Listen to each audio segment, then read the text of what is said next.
वित्त मंत्री निर्मला सीतारमण ने आज अपने कार्यकाल का 5वां आम बजट 2023-24 संसद में पेश किया। मोदी सरकार का 10वां बजट पेश किया गया। क्या है वो बड़ी बातें जो आपके लिए जाननी जरूरी, आपको हम बताएंगे। वित्त मंत्री ने कहा, देश की आजादी के अमृतकाल का ये पहला बजट हमने हर वर्ग तक पहुंचने की कोशिश की। वित्त मंत्री निर्मला सीतारमण ने कहा, भारतीय अर्थव्यवस्था सही रास्ते पर है। टैक्स पेयर्स के लिए बजट में सबसे बड़ी खुशखबरी, 8 साल बाद आखिरकार इनकम टैक्स छूट की सीमा बढ़ी।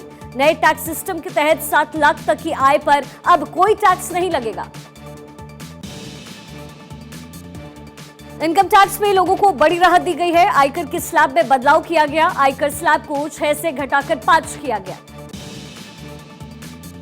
पुरानी टैक्स व्यवस्था खत्म की गई। नई टैक्स व्यवस्था के लिए नई दरें लागू की गई। 3 लाख तक की आय पर कोई टैक्स नहीं। 3 से 6 लाख तक 5% टैक्स, 6 से 9 लाख तक 10% टैक्स, 9 से 12 लाख तक 15% टैक्स लगेगा। बजट में मिडिल क्लास के लिए बड़ा ऐलान, इलेक्ट्रॉनिक वाहन, साइकिल, ऑटोमोबाइल, खिलौने सस्ते होंगे। विदेश से आने वाली चांदी की चीजें महंगी होंगी। सिगरेट, इंपोर्टेड दरवाजे और किचन चिमनी भी महंगी होगी। सरकार महिला सम्मान बचत पत्र योजना शुरू करेगी। इसमें महिलाओं को 2 लाख की बचत पर 7.5% का ब्याज मिलेगा। बजट में युवाओं के लिए तोहफा, कृषि स्टार्टअप्स को बढ़ावा देने के लिए एग्रीकल्चर फंड की स्थापना की जाएगी। बजट में कैपिटल एक्सपेंडिचर के लिए 10 लाख करोड़ का प्रावधान शामिल। रेल, रोड, सड़क सहित महत्वपूर्ण क्षेत्रों में प्राइवेट इन्वेस्टमेंट पर सरकार का जोर। केंद्र सरकार प्राकृतिक खेती अपनाने के लिए मदद करेगी। 1 करोड़ किसानों को प्राकृतिक खेती अपनाने के लिए मदद की जाएगी। 10,000 बायो इनपुट रिसोर्स सेंटर खोले जाएंगे। सरकार ने इंफ्रास्ट्रक्चर और इन्वेस्टमेंट के लिए 33% कैपिटल एक्सपेंडिचर बढ़ाया। 5G सर्विस पर चलने वाले ऐप डेवलप करने के लिए इंजीनियरिंग संस्थानों में 100 लैब बनाई जाएंगी।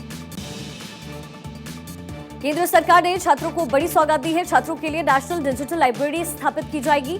740 एकलव्य मॉडल स्कूलों में 38,800 शिक्षकों और सहायक कर्मचारियों को नियुक्त किया जाएगा। प्रधानमंत्री आवास योजना का फंड बढ़ाया जाएगा। पीएम आवास योजना के खर्च को 66% बढ़ाकर 69,000 करोड़ रुपए से अधिक किया जाएगा। बजट में गरीबों के लिए बड़ा ऐलान, गरीबों के लिए अगले 1 साल तक मुफ्त अनाज योजना। इसके लिए 2 लाख करोड़ रुपए का बजट। सरकार का रीजनल कनेक्टिविटी को बढ़ाने पर जोर। देश में 50 नए airport, helipad, water aerodrome, advanced landing grounds का विकास किया जाएगा। बजट में एमएसएमई के लिए बड़ा ऐलान। एमएसएमई को 9,000 करोड़ रुपए की क्रेडिट गारंटी दी जाएगी। इससे 2 लाख करोड़ रुपए का एक्स्ट्रा कोलेट्रल फ्री क्रेडिट मिल सकेगा। ये स्कीम 1 अप्रैल 2023 से ही लागू होगी। केंद्र सरकार प्रधानमंत्री कौशल विकास योजना 4.0 लॉन्च करेगी। युवाओं को अंतर्राष्ट्रीय अवसरों के लिए कुशल बनाने के लिए राज्यों में 3 स्किल इंडिया इंटरनेशनल सेंटर स्थापित किए जाएंगे। हाइड्रोजन मिशन के लिए सरकार की ओर से 19,700 करोड़ रुपए का आवंटन किया गया। व्हीकल रिप्लेसमेंट पॉलिसी के तहत प्रदूषण बढ़ाने वाले वाहन बदलना या स्क्रैप किए जाएंगे। सेबी को और शक्तिशाली बनाया जाएगा। सेबी डिग्री, डिप्लोमा और सर्टिफिकेट दे सकेगा और फाइनेंशियल मार्केट में लोगों की भागीदारी के लिए ऐसा किया जाएगा। पशुपालन, मछली पालन को बढ़ावा दिया जाएगा। मछली पालन के लिए 6,000 करोड़ की नई रियायती स्कीम का ऐलान। कृषि ऋण लक्ष्य को बढ़ाकर 20 लाख करोड़ रुपए किया जाएगा। बजट में सीनियर सिटीजन्स का भी रखा गया ध्यान। सीनियर सिटीजन्स के लिए सेविंग अकाउंट्स में रखी जाने वाली रकम की लिमिट 4.5 लाख रुपए होगी, यानी 4.5 लाख रुपए से बढ़कर 9 लाख रुपए की जाएगी। प्रधानमंत्री मोदी ने बजट की सराहना की। कहा, महिलाओं के जीवन स्तर में बदलाव लाने के लिए कई बड़े कदम उठाए गए। उन्हें अब और ताकत के साथ आगे बढ़ाया जाएगा। प्रधानमंत्री मोदी ने कहा, यह बजट विकसित भारत के विराट संकल्प को पूरा करने के लिए एक मजबूत नींव का निर्माण करेगा। ये बजट वंचितों को वरीयता देगा।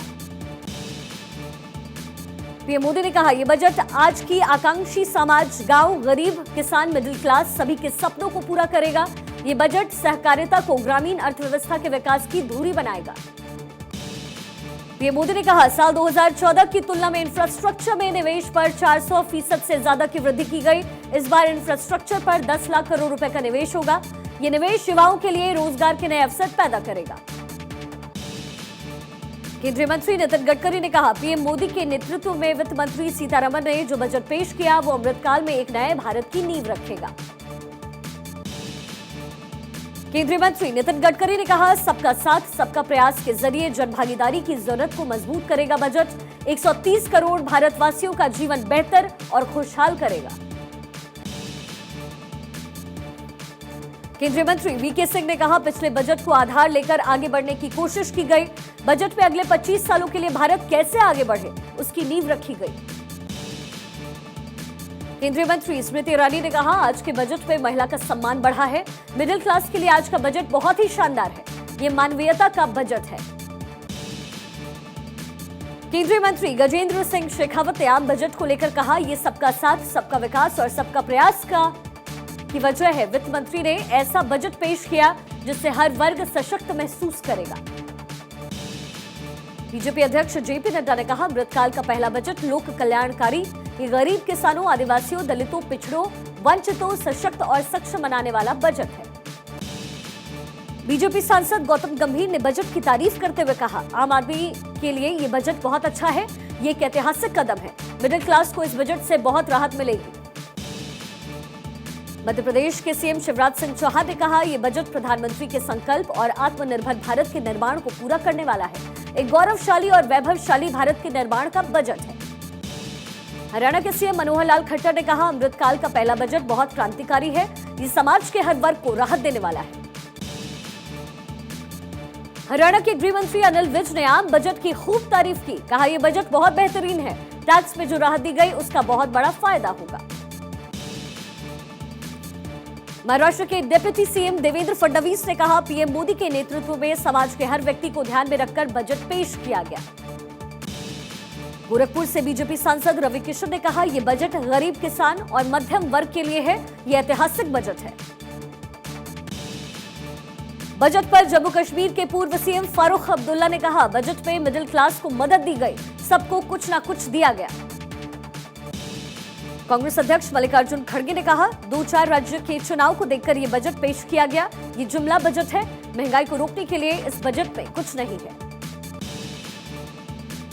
कांग्रेस सांसद शशि थरूर ने कहा, बजट में मनरेगा का कोई जिक्र नहीं था। सरकार मजदूरों के लिए क्या करने जा रही है? बेरोजगारी, महंगाई की बात भी नहीं की गई। पश्चिम बंगाल की सीएम ममता बनर्जी ने बजट को जन विरोधी बताया। कहा, बजट में गरीबों का ध्यान नहीं रखा गया। बजट केवल एक वर्ग के लोगों को लाभान्वित करेगा। दिल्ली के सीएम अरविंद केजरीवाल ने बजट में दिल्ली वालों के साथ सौतेला व्यवहार करने का आरोप लगाया। केजरीवाल ने बजट को महंगाई बढ़ाने वाला करार दिया। आपके नेता संजय सिंह ने मोदी सरकार पर निशाना साधा। कहा, ना किसानों की एमएसपी बढ़ी, ना नौजवानों को रोजगार मिला, लेकिन ये मोदी जी का अमृतकाल है। पंजाब के सीएम भगवंत मान ने कहा, इस बजट में पंजाब के लिए कुछ नहीं है। पंजाब से बदला लिया गया। नई फसल पर कोई एमएसपी नहीं दी गई। संसद में बजट पर चर्चा के दौरान बात रखेंगे। बिहार के डिप्टी सीएम तेजस्वी यादव ने कहा, यह बजट नीलबट्टा सन्नाटा है। बिहार के लिए कुछ नहीं है। केंद्र में बिहार के जितने सांसद हैं, उन्हें शर्म से डूब जाना चाहिए।